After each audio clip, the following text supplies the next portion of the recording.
ഒരു കാലഘട്ടത്തിൽ ഏറ്റവും വലിയ സുന്ദരി, അതായത് ഇന്ത്യൻ ബ്യൂട്ടി, എൻചാൻറ്റിങ് ബ്യൂട്ടി എന്ന് പറഞ്ഞാൽ കുറച്ച് വർഷങ്ങൾക്ക് മുമ്പ് നമുക്ക് ഒരു പേരേ ഉണ്ടായിരുന്നുള്ളൂ, ഐശ്വര്യ റായ്.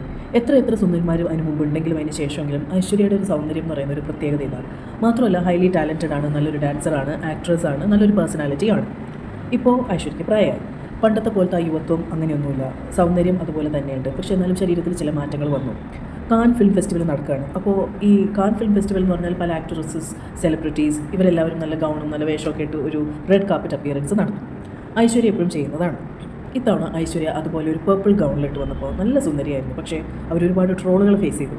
അതുപോലൊരു സുന്ദരി സെലിബ്രിറ്റി ട്രോളുകൾ ഫേസ് ചെയ്തു.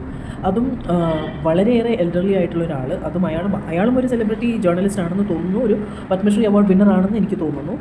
ആ ആൾ ഐശ്വര്യയെ ട്രോൾ ചെയ്തത് ഇങ്ങനെയാണ്. അവരെ കണ്ടാൽ തന്നെ അറിയാം രാവിലെ മുതൽ അവർ കഴിച്ചുകൊണ്ടിരിക്കുകയാണെന്ന്. പിന്നെ അതുപോലെ തന്നെ അവരെ പോലെ ഒരാൾക്ക് ഒരു 1000 ജാൻവി കപൂറിനെയും ആലിയ ഭട്ടിനെയും ഒറ്റ ഇരിപ്പിലിരുന്ന് കഴിക്കാം എന്ന്. എന്തൊരു മോശം പരാമർശമാണിത്. ശരിയാണ്, സമ്മതിച്ചു, അപ്സര സുന്ദരിയായിരുന്നു പണ്ട് Aishwarya. She was young also. But ഇപ്പോൾ അവർക്ക് പ്രായമായ ഒരു ടീനേജ് ഡോട്ടർ ഉണ്ട്, അതിൻ്റേതായ ചേഞ്ചസ് ഉണ്ട്. ഒരിടയ്ക്ക് അവർ ഗർഭിണിയായി പ്രസവിച്ചതിന് ശേഷം ഭയങ്കര ട്രോളുകൾ ഫേസ് ചെയ്തൊരു ലേഡിയാണ്. പക്ഷേ she brought it back to normal. പക്ഷേ ഒരു പ്രത്യേക ഏജ് ആകുമ്പോൾ ചിലപ്പോൾ നമ്മുടെ സാഹചര്യങ്ങൾ, ചിലപ്പോൾ നമ്മുടെ ബോഡിയിലുള്ള ചേഞ്ചസ്, ഇതെല്ലാം താറുമാറായി പോകാം. അതുകൊണ്ട് വണ്ണം കുറയാൻ കുറച്ച് ബുദ്ധിമുട്ടാവാം. എന്നാലും എന്തൊരു ഷീ ഓൺഡ് ഇറ്റ്. ആ ഒരു ഗൗണിൽ വന്ന് when she waved at everyone. It was so good. And please remember, Alia ഭട്ടിനെ കുറേ ഫോട്ടോഗ്രാഫേഴ്സ് ഇഗ്നോർ ചെയ്ത ഒരു സിറ്റുവേഷൻ ഉണ്ടായിട്ടുണ്ട്. ഇപ്പോഴത്തെ യങ് ആക്ട്രസസ് ആണ്. They have done so many things, so many surgeries and all that stuff. അതൊന്നും ഞാൻ പറയുന്നില്ല. പക്ഷേ ഒരു യങ്ങർ ആക്ട്രസിനെ ഒരു ഓൾഡർ ആക്ട്രസ്സായിട്ട് എങ്ങനെ കമ്പയർ ചെയ്യാൻ പറ്റും? ഈ എന്നെ തന്നെ 16 വയസ്സുള്ള കുട്ടികളായിട്ട് കമ്പയർ ചെയ്യുന്നുണ്ട്. കണ്ടോ, ഐ എം 45+. എന്നോട് ചോദിക്കാൻ കണ്ടോ, ആ 20 വയസ്സുള്ള പെൺകുട്ടി, ആ കുട്ടി ഡാൻസ് ചെയ്യുന്നുണ്ടോ, ആ കുട്ടിയുടെ ബോഡി കണ്ടോ? Hello, what are you telling me? എൻ്റെ ഏജ് എവിടെ, ആ കുട്ടിയുടെ ഏജ് എവിടെ? ആ കുട്ടിയുടെ ഏജിൽ എനിക്ക് ഭയങ്കര ഫ്ലെക്സിബിളായിട്ട് ചെയ്യാൻ പറ്റുന്ന ഒരുപാട് കാര്യങ്ങൾ ഇപ്പം എനിക്ക് പറ്റുന്നില്ല. ബട്ട് ഐ എം ട്രൈങ്, അല്ലേ? ഞാനിത് പറയാൻ കാരണം എന്താണെന്ന് വെച്ചാൽ, ഞാനൊരു ഡാൻസറാണ്. അപ്പോൾ ഒരു ദിവസം ഡാൻസ് അക്കാഡമിയിൽ ഒരു ടഫ് സ്റ്റെപ്പ് ചെയ്യണതിൻ്റെ ഇടയ്ക്ക് കാല് ചെറുതായിട്ട് സ്പ്രെയിനായി. ആ സ്പ്രെയിനായ കാലം കൊണ്ട് ഞാൻ ഞൊട്ടി നടക്കുന്നു. അതുകൂടാതെ ഞാൻ പഴനിമല കയറി. ഞാനൊരു 1000 സ്റ്റെപ്പ് കയറി 2 മണിക്കൂർ ക്യൂവിൽ നിന്നു, 1000 സ്റ്റെപ്പ് ഇറങ്ങി. എനിക്ക് നല്ല ബുദ്ധിമുട്ടായിരുന്നു. അപ്പോൾ കുറച്ച് നാൾ ഞാൻ ഞൊണ്ടിയായിരുന്നു നടന്നത്. അപ്പോൾ ഇത് കണ്ട് ഞാനൊരു ഓഫീസിലോട്ട് ഞൊണ്ടി പോണത് കണ്ട് ഒരു ഓട്ടോറിക്ഷക്കാരൻ എന്നെ വഴി തടഞ്ഞു നിർത്തി. ഒരു അപ്പാപ്പൻ എനിക്ക് ഉപദേശം തന്നു, മോളെ ഭക്ഷണം നല്ലോണം കുറയ്ക്കും. ശരിയാണ്, നല്ല ഫേസ് ഉണ്ടല്ലോ, എന്തുകൊണ്ടാണ് ഭക്ഷണം കുറയ്ക്കാത്തത്? ഇയാളിത് എന്തറിഞ്ഞിട്ടാണ്? അയാൾ ആദ്യമായിട്ട് കാണുന്ന ഒരാളാണ്. ഓക്കെ, ഒരു ലേഡി ഞൊണ്ടി പോണ്, എന്താ മോളെ പ്രശ്നം എന്നും കൂടെ ചോദിക്കാതെ ഭക്ഷണം കുറയ്ക്കുക. ആദ്യം വന്ന് തോട്ട് അതാണ്. എന്ത് മെൻറ്റാലിറ്റിയാണ് ഈ ആൾക്കാർക്ക്?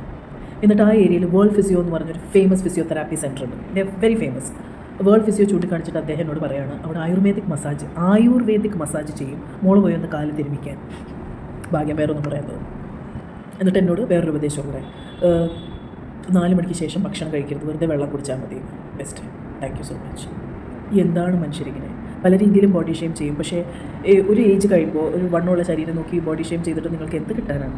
ഐശ്വര്യ റായിനെ ബോഡി ഷെയിം ചെയ്യുന്ന ഒരാളുടെ ഉദ്ദേശം ഒന്നേ ഉള്ളൂ, അയാൾക്ക് അവരെ കിട്ടാത്തതിൻ്റെ ചുരുക്കാണ്. കിട്ടാത്ത മുന്തിരി പുളിക്കുമല്ലോ. Just that jealousy and all that stuff. ഈ അപ്പാപ്പന് എന്ത് കണ്ടിട്ടാണാവോ? വണ്ണമുള്ളവരൊക്കെ ഞം തന്നിട്ടാണെന്നുള്ള വിശ്വാസമാണ്. എനിവേ, പക്ഷെ ഒരു കാര്യമുണ്ട്, ഞാൻ ഈ ഒരു വണ്ണമുള്ള ഒരു ഇതിലും ഈ ഒരു ഏജിലും ഞാൻ നല്ലോണം വർക്കൗട്ട് ചെയ്യുന്നു, ഡാൻസ് ചെയ്യുന്നു.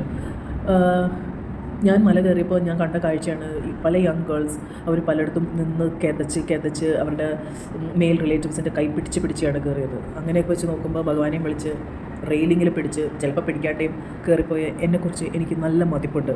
So just remember one thing, fat people might be healthier than the so called slim people. So fat shaming ചെയ്യുന്നതിന് മുൻപ് ഒന്ന് ചിന്തിച്ചാൽ നല്ലതാണ്.